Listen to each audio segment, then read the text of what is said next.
I know you all know what's going on in the hockey world. You're always so excited about hearing good news. So I have good news. What a game yesterday. What a great weekend. Good morning, Real Deal Prime. I'm glad to know I'm not the only maniac that's up this time of day. Been up for a little bit. I don't know what the dog woke me up. What do I need to do? I'm excited because I'm actually building a little studio here.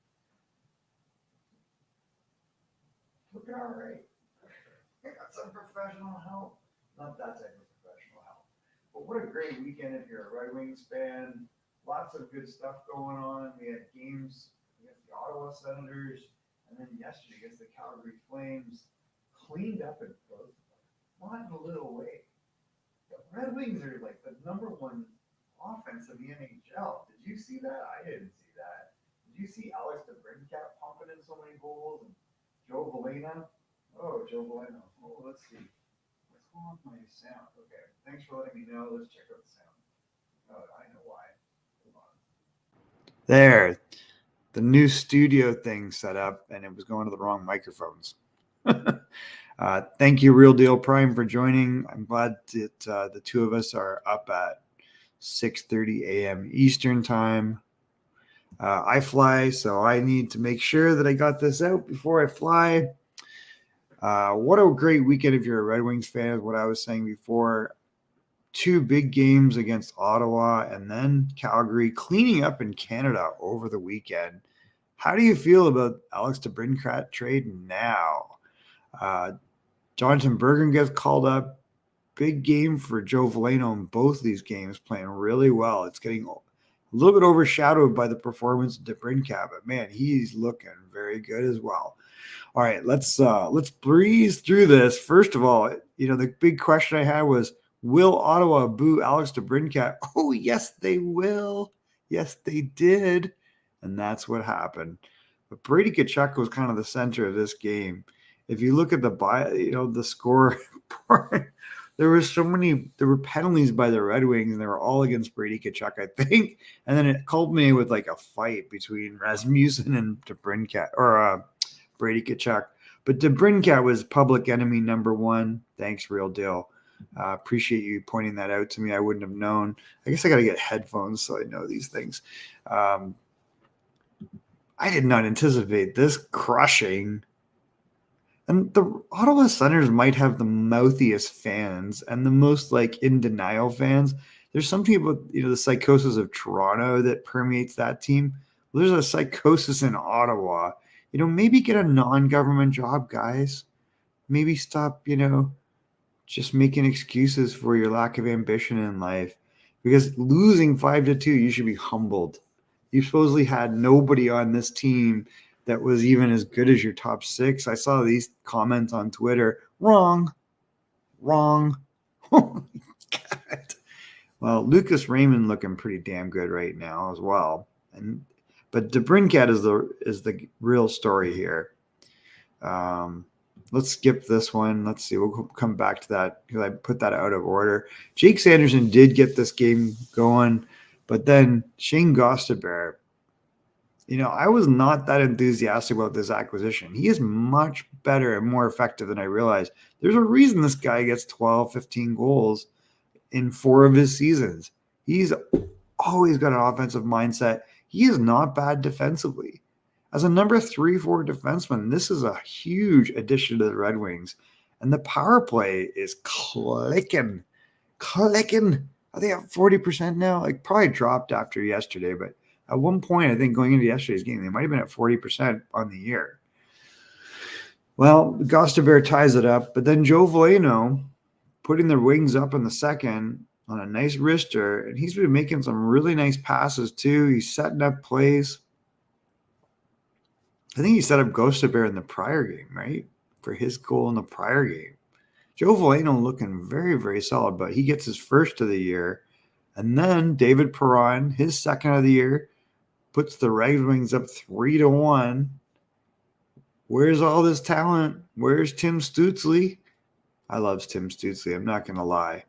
There was lots of rough stuff against Alex DeBrincat, including Ridley Craig, basically turnstiling him like a WWE wrestler. launches him into the air. I wish I could show these things. Jeez. But not to take away, but Perron from Larkin Insider, Larkin getting his 7th assist of the year. Is Dylan Larkin the leading point getter in the NHL right now? I think he might be. DeBrincat was. We'll have to look at this before we go. And then Larkin getting his 2nd goal of the year, also from Shane Gostisbehere. Holy smokes. How do you say his name? Is it Gostisbehere? It is Gostisbehere. The former Union NCAA player, Mo Seider getting his 4th. Joe Veleno then got his 2nd from Daniel Sprong getting his 1st assist, making it 5-1. And Ridley Gregg popped in a goal, making it 5-2. But that was all she wrote. This was all Red Wings. Coming into this, I judging by the amount of talk on Twitter, you'd think Detroit was a bottom-feeding team. And Ottawa had won the Stanley Cup. Well, not so much. All these moves by Steve Yzerman looking really good right now, but none better than the theft of Alex DeBrincat. Where was Kubalik? And yes, they'll get a 1st-round pick. They're going to need it. And I think they'll end up moving Kubalik. I just don't see. It's strange, he was up and down the lineup last year. He still managed to get 20 goals. So maybe that's just really good coaching. He's a big guy. He can shoot the puck. He can contribute. You're saying you can't get this guy a rolling? I don't know. Well, then we go to Sunday. And Sunday, Daniel Vladar gets the start for the Calgary Flames. But the only thing starting here were the Red Wings. And I know, going back to Ottawa, Ottawa did look like they were all over the Red Wings, but they weathered that storm after the first. And, Red Wings won it where it counted. And I think they played Korpisalo, they played Vladar. So they're drawing the 2nd goalie in all these scenarios. So I find that interesting as well, especially when it's the top-rated, offense in the NHL right now. Why would you not start Jacob Markstrom? He's had 2 shutouts in a row against Detroit, going back to his last 2 games against them. I think I'd be starting him and not Daniel Vladar. Well, that did not work out real well. And Daniel Vladar did not look too impressed. This is, Calgary playing without probably their number 1 defenseman in Rasmus Andersson, who gets a 4-game suspension for the hit on Patrick Laine where he kind of jumped and hit the head. It looked to me like he was trying to get out of the way. He saw a knee and didn't want to hit that. And then he jumped, and I don't think he was trying to hit Laine in the head, but he did. 4 games. Calgary cannot afford to lose this guy. But I don't know. Calgary just did not look great. Red Wings look great. Alex DeBrincat getting his 6th. Joe Veleno getting his 3rd. Sound familiar? Wow. Veleno is 3rd on the year. 3 goals in his last 2 games. Pretty darn good. Dylan Larkin, not to be outdone, gets his 3rd of the season from DeBrincat, his 4th assist. So not only did DeBrincat get a hat trick yesterday, he's picking up apples. Well, Mangiapane making it 3-1, but that was kind of as close as they would get, as DeBrincat then gets his 7th again from Larkin. And Lucas Raymond, I watch Larkin, and he's fast. He's a very good 200-foot player. He's got a lot of talent around him now, probably more than he's ever had in his NHL career, and that works out really well. But Lucas Raymond, pucks go through this guy. He is so slick and so smart. He's obviously the 2nd best player from his draft year, next to Tim Stützle. That was the year that Lafreniere went 1st. Was Byfield 2nd? Byfield's nowhere in the, universe of these 2 guys. Now, Sharangovich did try to make it close, so I guess it really, he made it a 2-goal game again. Nice goal by Sharangovich, his 1st of the year, and he's a dangerous player. I like Sharangovich, came over from New Jersey. I think that'll be a player that should help Calgary. but it's not enough right now. They have a goaltending issue. They need to call up Dustin Wolf, former Everett Silvertips. Dustin Wolf, goalie of the year twice in a row in the AHL. Dustin Wolf, the man of 920, 930 save percentages. Dustin Wolf. No, he's not 6'5", but honestly, he's better than Vladar. And he might be better most nights than Markstrom, even though Markstrom's 6'6", 6'7". Sorry, it's just true. This guy's going to figure out a way to win. Not that I want Calgary to win, but I want Dustin to have success, obviously. Jake Walman with a rocket. This guy can really shoot. And he got an assist from, Daniel Sprong, who can really shoot. Like, he can really fire the puck. Like, they got him set up on that left wing on his one-timer side in the power play, and he's going to score some goals. And then Alex DeBrincat is 8th of the season, his 3rd of the game. Again, you see Lucas Raymond getting an apple there.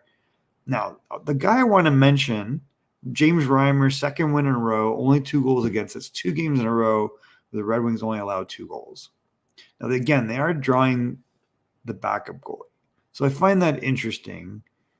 I think teams have got to clue in that there's so much scoring depth here. And the puck movement on the power play is phenomenal for the Red Wings. Like, they have this deep puck movement, and they have options to the middle, and they're opening up seams, and then they got the point guy really high, so they're pushing everyone down. It goes back to the point guy, and then they flex up, and then they're going back down, and the cross pass high lane, the cross pass to the crease, that little, take the puck from the side of the net and open to the goalie. There's so many options that open up to that power play, and they can all handle the puck. And sometimes when they're moving the puck around the outside and their body's in the middle and their sticks on the outside, like, it's a really, really well executed power play.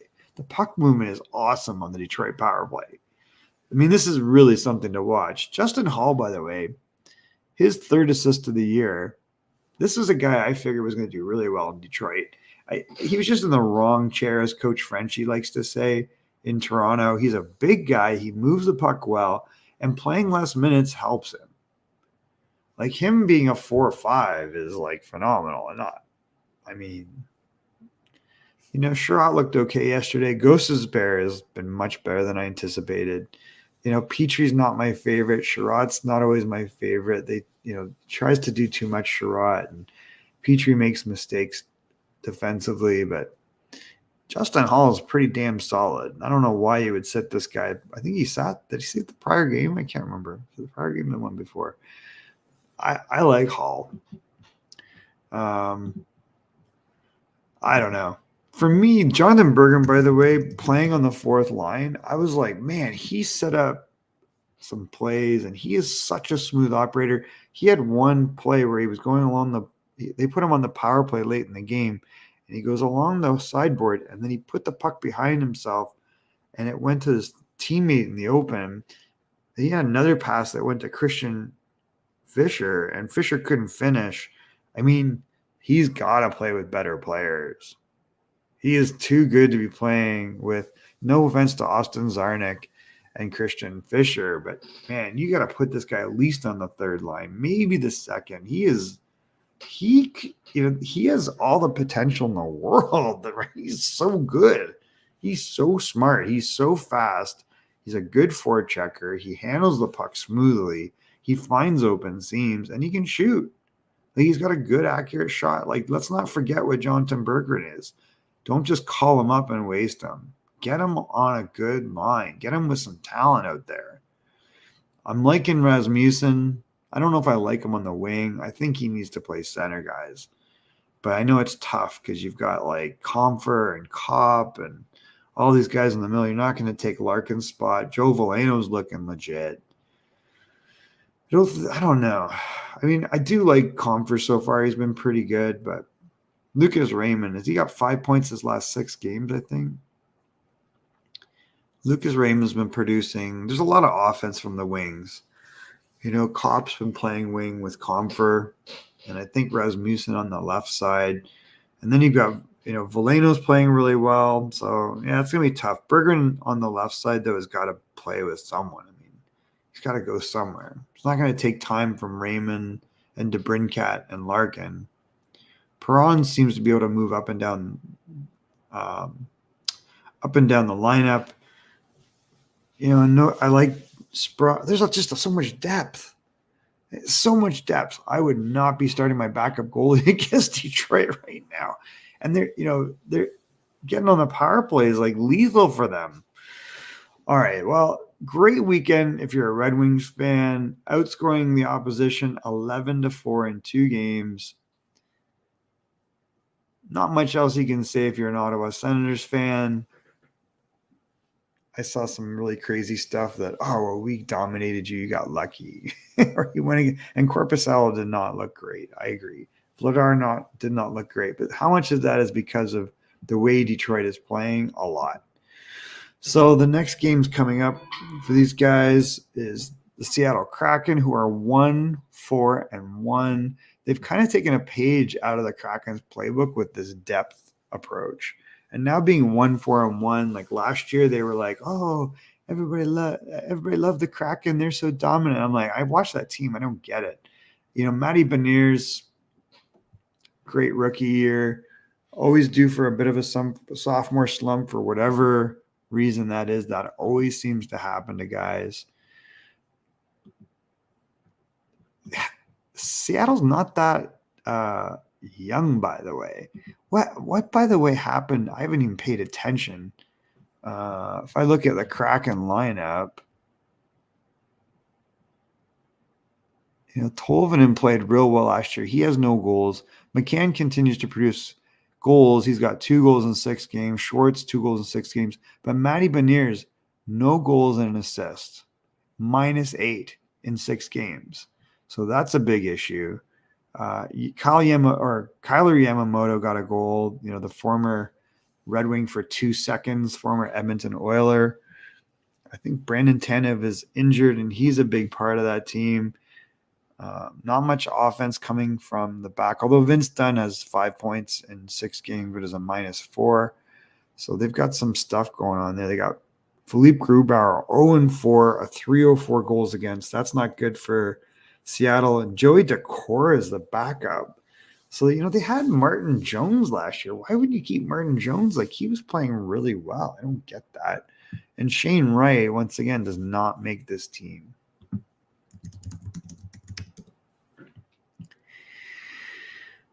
Yeah. So 1 goal in 2 games for Coachella in the AHL.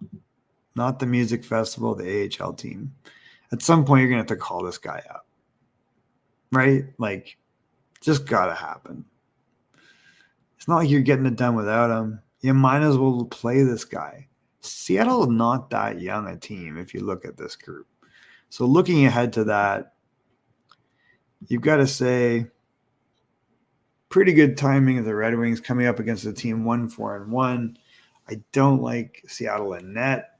They've got everyone's number 4 defenseman that came through the expansion draft, and their forwards are old. Frankly, I think they're older. I like McCann, obviously. He's done really well, and I just think Beniers is going to have a rough ride of it in his second year, and he'll be great long-term, but they got to call up, I think, a Shane Wright. And, they don't have Daniel Sprong. I mean, they had 20 goals from this guy last year. They could use him right now. They're not getting much done here without him. So good matchup. I assume Husso is back in net. I'm assuming that's the matchup. 8:15 Eastern time tomorrow night. It's on random channels. I don't know. Bally Sports in Detroit, and then Root. So I don't know do I get to see this even? So the leading point scorer on Seattle is Vince Dunn. So credit to Vince Dunn, but the forwards are not getting anything done. No pun intended. And the goaltending isn't great. If I'm Seattle, I'm calling up Shane Wright. I'm going to let this guy play. He's always going to – he's got a good shot. He's always going to score. He's not a super creative offensive player, but he's going to be, he could be a 20, 25 goal scorer now in the NHL, in my opinion. So get that guy up there. Play him. Don't worry about the fact that he was supposed to be first overall and you stole him. He's not going to be a franchise type player. He doesn't have to be. He can be a really good top 6. Matty Beniers, 1-1. So no goals, 1 assist, -8 in 6 games. Take some pressure off Matty Beniers. I don't know. Eli Tolvanen, that was a good news story last year. They let Daniel Sprong walk. They let Martin Jones walk. Martin Jones is in the AHL now, isn't he? Or is he even hurt? Because he was going to be on the Toronto Maple Leafs. Did he clear waivers? Man, you should have maybe just picked him up. Just pick him up. So he's played 2 games for the Marlies, Martin Jones. He had an .887 save percentage last year, so I get it. But he was 27-13. He had 3 shutouts in the NHL. He's just always been very disappointing save percentage. And I'm not saying he deserves an NHL job, but he played 48 games for these guys last year. What did Joey Decord do? He had 5 games, 314. Now, Grubauer had good numbers, 285. But again, save percentage, terrible. You can't win in the NHL with a sub 915 save percentage. That ain't working. So I don't know. I don't think Seattle will make the playoffs this year personally. And I kind of thought that, there's some point the magic of being an expansion team with everybody's 4th defenseman and, all these veteran guys that are carving out new careers. I thought that would kind of wear off a little bit. I didn't think they'd be 1-4-1. I'm sure it'll turn around a little bit and they'll be competitive and, chasing a wild card spot. But good timing against the Red Wings. Looking forward to this game tomorrow night. We'll catch up with you on Wednesday and we'll update you on the results of that and then look ahead to our next game. After that, have a wonderful day. I'm going to go to get ready to get on an airplane and fly to New York. And I will see you guys on Wednesday.